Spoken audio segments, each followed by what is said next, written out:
découvert, ou plutôt après les couverts, le gîte traditionnel rural, insolite ou haut de gamme. Au Pays Basque, il y a des gîtes pour tous les goûts et toutes les bourses.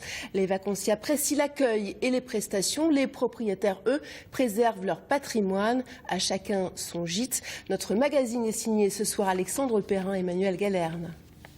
Chambre d'hôte d'exception. À quelques kilomètres de la côte, à Saint-Pé-sur-Nivelle, cette ferme vieille de 300 ans a été totalement rénovée. Pierre et Julie en sont les heureux propriétaires.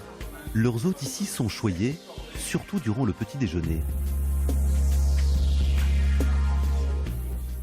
Ce matin, donc la baguette traditionnelle, un petit pain en céréales et des petites viennoiseries.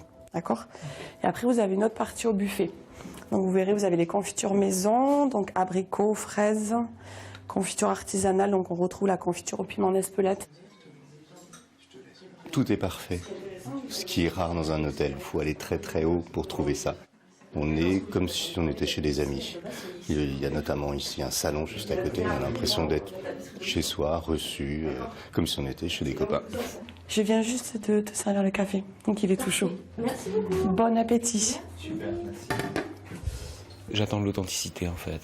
J'attends des gens vrais, qui sont chez eux, dans leur maison, qui sont eux-mêmes, qui vivent naturellement avec nous et qui nous acceptent de manière très naturelle aussi pour que nous-mêmes nous soyons totalement authentiques, on fasse pas semblant, etc., etc. C'est ça qui est important.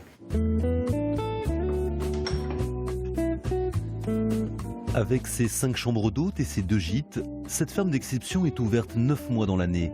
Une activité indispensable pour Julie et Pierre, bien décidés à conserver ce patrimoine.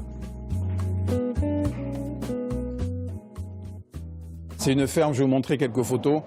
Donc comme je vous l'ai dit, c'est une ferme qui a 300 ans et en fait on a eu ces photos de nos prédécesseurs. Donc vous voyez un petit peu comment elle était il y a une vingtaine d'années quand eux l'ont reprise. Et pendant 10 ans, ces personnes ont beaucoup laissé d'énergie à la rénover eux-mêmes, à la refaire. On est amoureux de notre maison, donc on le fait à fond. C'est sûr que vu la taille, vu la superficie de cette maison, si on n'avait pas cette activité de maison d'hôte, on ne pourrait pas vivre ici parce qu'on a besoin de ça pour pouvoir l'entretenir. C'est colossal. Soucieux de conseiller au mieux leurs hôtes durant leur séjour, Pierre et Julie ont créé un guide touristique et gourmand.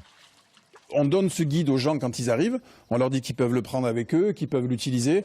Et à l'intérieur de ce guide, sur une partie, il y a tout ce qu'on peut faire, par exemple à Guétari, à Bidart, ce qu'il y a à voir dans ces villages. Et l'autre côté, on a fait un petit peu notre Elor Guide partie gourmand, où là on reprend tout ce qu'on peut avoir comme resto sympa à proximité de la ferme. Le succès des gîtes et des chambres d'hôtes au Pays Basque, c'est aussi cela. Des rencontres, un accueil convivial, un échange, des clients qui reviennent et parfois des amitiés qui se créent.